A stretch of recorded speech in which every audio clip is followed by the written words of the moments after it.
Assalamualaikum.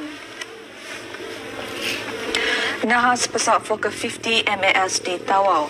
Perdana Menteri Datuk Seri Dr. Mahathir Mohamad melayarkan rasa sedih terhadap tragedi itu. Beliau yakin MAS akan melakukan siasatan rapi bagi menentukan sebab kemalangan dan mengambil langkah perlu bagi menjamin keselamatan. Sebarang keputusan mengenai punca tragedi itu tidak boleh dibuat dengan segera kerana ia mungkin tidak berasas. Kerajaan juga akan memberi perhatian terhadap langkah yang patut diambil oleh penerbangan Malaysia bagi memastikan kejadian seperti itu tidak berulang.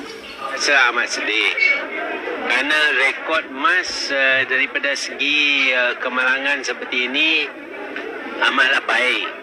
Jarang kali terjadi satu-satu insiden seperti ini yang merebutkan nyawa. Dan ini adalah sejak tahun 1977, ini adalah kali kedua. Jadi kalau nak kira daripada segi rekod MAS, saya ingat MAS memang berjaga-jaga, tapi entah kenapa perkara ini berlaku, kita harus kaji.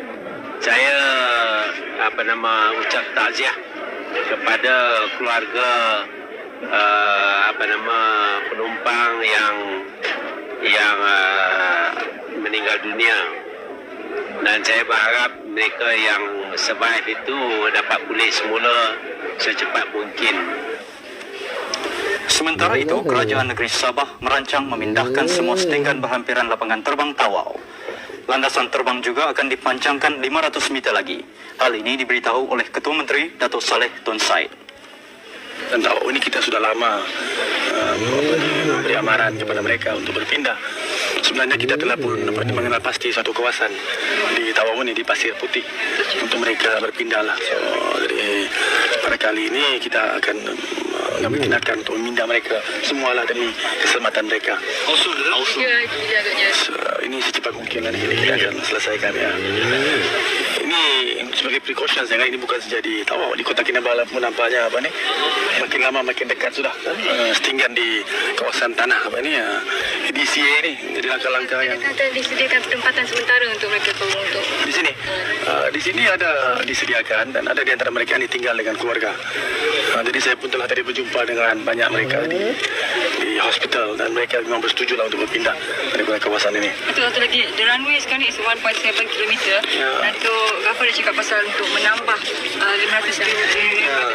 Ini rasa kita akan merayu kepada kementerian berkenaan. Sungguh pun memang sudah ada perencanaan untuk membina lapangan terbang baru di Tawau, tetapi itu mengambil masa. Jadi kita cadang agar ia ditambah lagi lah. Di Hospital Tawau, sanak saudara masih menunggu kepastian keluarga terpabit.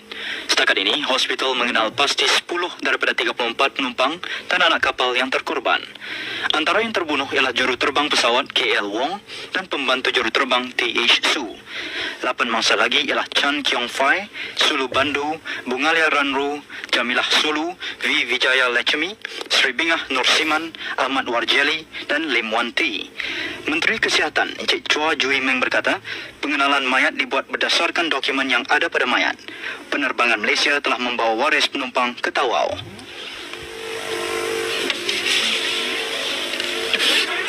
Jadi memang dalam hati saya ada ingat juga itu ke sepupu saya pasal dia ada janji sama saya. Dia bilang hari 6 dia bilang, ataupun hari 5 dia akan balik ke Tawau lah, pulang. Jadi sampai sudah pukul 8 malam sudah saya ketahui. Jadi semalam saya dari Keningau jam 7.30 malam ikut kereta sendiri, kereta kecil lah, sampai sini jam 7 pagi. Jadi saya sampai sini dari pagi sampai sekarang saya belum nampak lagi di mayat lagi.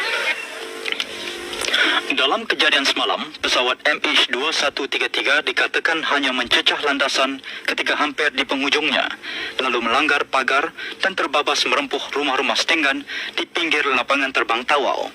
Seorang mangsa yang selamat berkata, dia terpaksa menendang pintu kecemasan untuk menyelamatkan diri.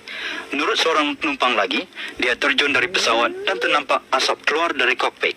Seorang penumpang pula berkata, beliau ternampak bahagian kanan enjin pesawat meletup lalu terbakar. Penumpang terakhir yang dipercayai terselamat dalam naas kapal terbang di Tawau ditemui. Haruni Ladai tidak mengalami sebarang kecederaan melaporkan diri di bilik gerakan polis Tawau pagi tadi. Ini menjadikan jumlah yang terselamat 19 orang kesemuanya. Manakala yang terbunuh 34 orang. Mereka yang terbunuh itu dijumpai dalam keadaan beruntung dan sukar dikenali.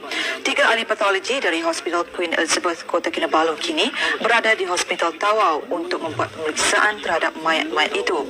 Keluarga mangsa dibenarkan mengenal pasti mayat selepas pemeriksaan dibuat. Ramai keluarga mangsa kini berada di hospital termasuk dari Semenanjung.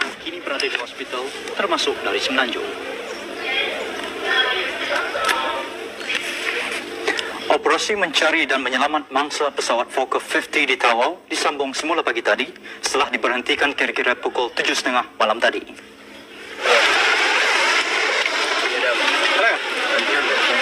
Tragedi ini adalah naas kedua paling buruk dalam sejarah negara sejak tragedi Tanjung Kupang di Johor pada tahun 1977. Menteri Pengangkutan Datuk Seri Dr. Leng Leong Sek dan pengurusi MAS Tan Sri Tajuddin Ramli tiba di tempat kejadian lewat malam tadi. Turut serta Pegawai Penerbangan Bahagian Kejuruteraan dan Ketua Pengarah Jabatan Penerbangan Awam Zaini Omar. Datuk Seri Dr. Leng menyifatkan kejadian ini satu tragedi yang menyayat hati.